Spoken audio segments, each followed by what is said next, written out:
Hey guys, sorry, very sick. Ooh, a big flash of lightning, a huge storm coming. Oh, you hear that? Big storm. Um, kind of glad.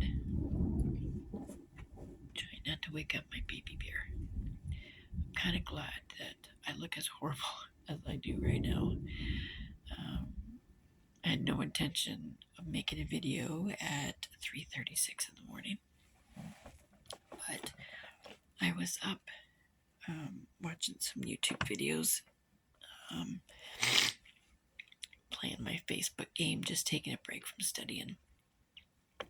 And I want to talk about a couple of videos that I was watching.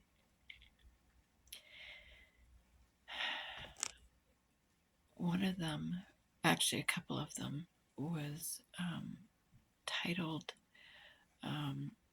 about being ugly, what it's like to live being ugly.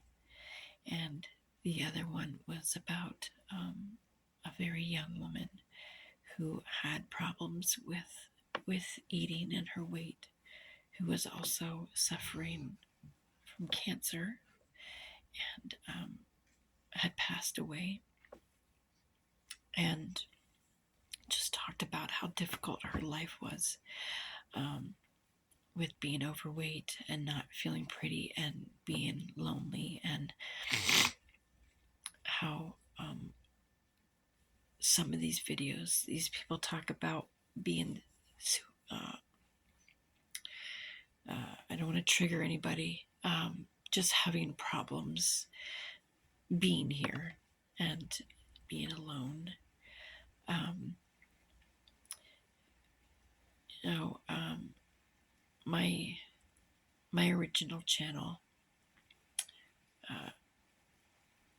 addresses a lot more, but mainly my channel was about how I am a human trafficking survivor.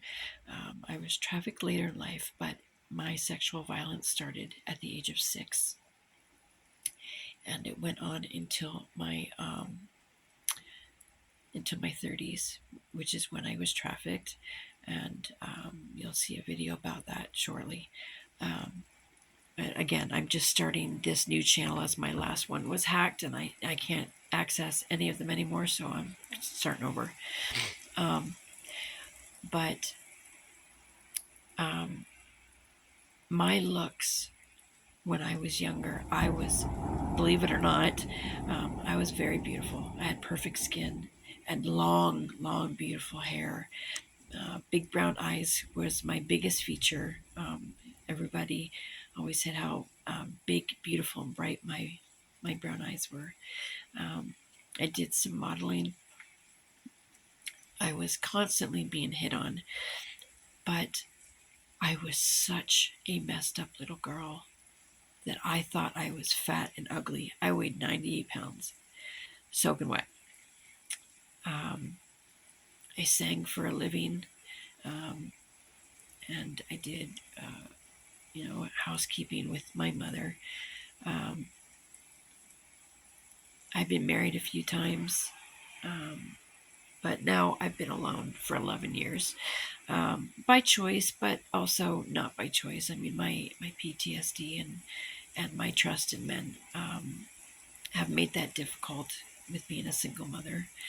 But for the first time in my life, I'm learning to be happy. I have a job that I never thought I would ever get, which has become my career, and I love it. I'm a crisis support worker for Calian Health. I work at the Ontario Provincial Police Communication Centre here in North Bay, and um, this is my calling. Like, this is what I've been to school for the last 5 years, what I've worked so hard for mentally, emotionally, psychologically, just everything.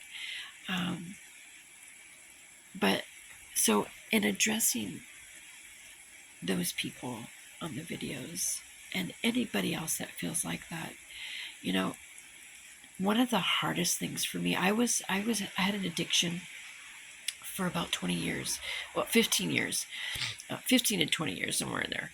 anyways, I've been clean for the last almost 12. And one of the hardest things for me was was my looks.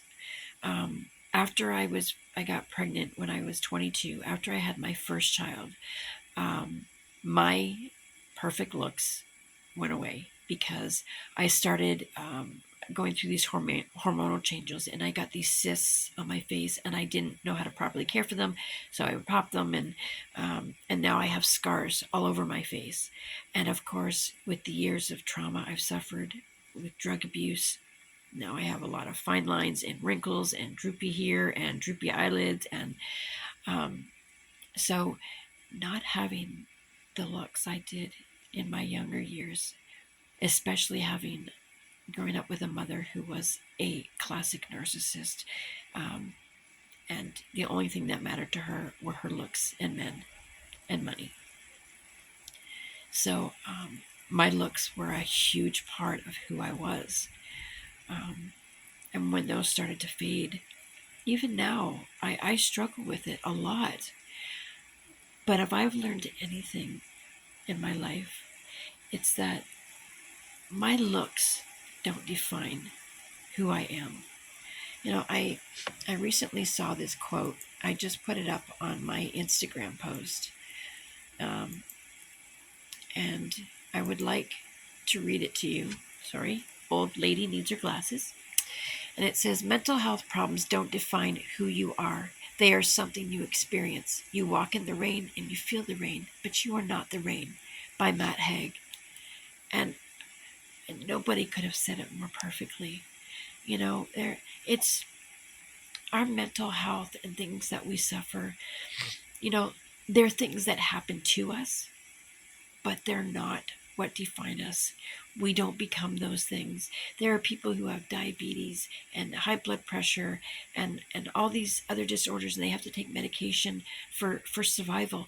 And people like us, that's no different. And you know what, when we meet somebody and we have, of course sometimes you want that attraction in somebody, and but in time you don't see you don't fall in love with that person just for their looks. You don't fall in love with that person because of what they look like. You fall in love with that person when you get to know them in here. So our looks, the only reason why we care about our looks is because society has ingrained that into our fucking brains and made it out to be the most important thing. Models and dieting and all these glamour people and these new editing software where you could edit. I'm at fault. I do it. I've done some editing, but I'm trying to get out of that and doing just like a natural look. And if I do editing, it's like because I'm just trying to, you know, sometimes I want to feel good about myself, and I I don't need to do that, so I am just as much to blame. But I don't do it as much as I used to. Now when I do it, I don't put like like where my skin is not noticeable. I do it for like some makeup, but not my face, not my complexion. I don't try to look like something that I'm not. Um, you know, so my point is that we all want to look and feel beautiful. There's nothing wrong with that.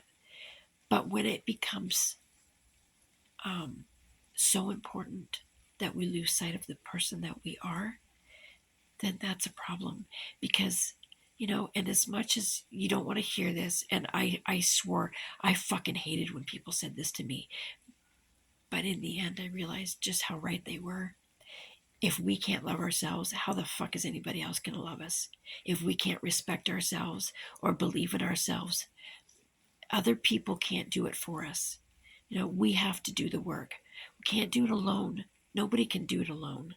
Trust me on this. I've been alone a long time, and nobody can do it alone. But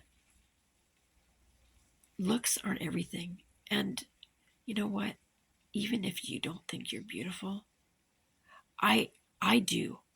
Honestly, I don't even care what you look like, because if you are beautiful in here, if you are kind to me, if you are kind to my son, to my animals who are my babies, if you show me love and respect and kindness, I already love you for who you are. I don't care what you look like. And I hope that, as bad as I look right now, that I hope that the people that care about me, not about what I may look like in the past, or in my videos when I do want to touch up a little bit. Um, especially when I'm promoting something, which isn't very often, but I don't want to sound like a hypocrite, because um, I don't want it to sound like I think that I need to do that in order to get people to like me or look at my page. I don't. And I don't want you to feel like that either. Um, we are all, what's the word I'm looking for? We are all guilty and wanting to feel pretty, and to have people look at us. That's just human nature. But I don't let that control my life. I go to the store looking like this. I don't care if you don't like me because I'm not as pretty as I was 20 years ago, then that's your problem. I know I have a lot to offer people. I've helped a lot of people. I help people every day with my job. So I don't I don't want you to ever feel like you're not worthy or good enough because you think that you don't look like somebody else, or models who, trust me, do not look like that in real life, who um, if you feel like you're not smart enough, or you're not experienced or educated enough, or whatever the reason, like, I felt so stupid for so many years because I was made to feel that way. And I struggled in school. I'm still in school and I still struggle. But 5 years later, I have four diplomas now, and I'm about to go for my bachelor's and then my master's in psychology. Um, but I'm not one of those people who get straight A's, but I can't even tell you how fucking proud I am of myself, because for the first time in my life, I'm accomplishing things that I was told I would never accomplish. That I would be ugly and a nothing but a junkie and a loser and this and that my whole life. I've lost a lot of family and people I care about because of that person. And they didn't see that person that was being abused and raped. Sorry, I want to be careful what I say. Being abused and hurt in the worst ways, who was acting out and doing drugs because she was so lost and in so much fucking pain. Um, they only saw what it looked like to other people. So I had to learn to be alone for a very long time. So, anyways, I didn't want this to be this long. I have a tendency to ramble. That's my PTSD coming out. Um, but I just wanted you to know that you are not alone. Even if you feel like you're alone, reach out to me. Okay, I'm on Facebook, I'm on Instagram. I don't have a whole bunch of followers like other people, especially with my new account, but I promise I will be there for you, and I will help you in any way that I can. You don't have to be alone in this. Nobody has to be alone. We need to learn to be there for each other more, and stop being those. I hate those people who say, well, it's not our problem. Yes, it is. You're a human being. It's everybody's problem. And that's why the world is getting worse and worse. Is because people aren't making it their problem. They're staying the problem instead of trying to be a part of the solution. So just remember how much I love you, and I'm here for you. And you are fucking beautiful. It doesn't matter what you look like. Here is where you're beautiful. Okay? That's what's important. Please reach out to me anytime. You are so special. And you deserve to be here. You deserve to be happy. And you can be. Reach out to me if you need anything, okay?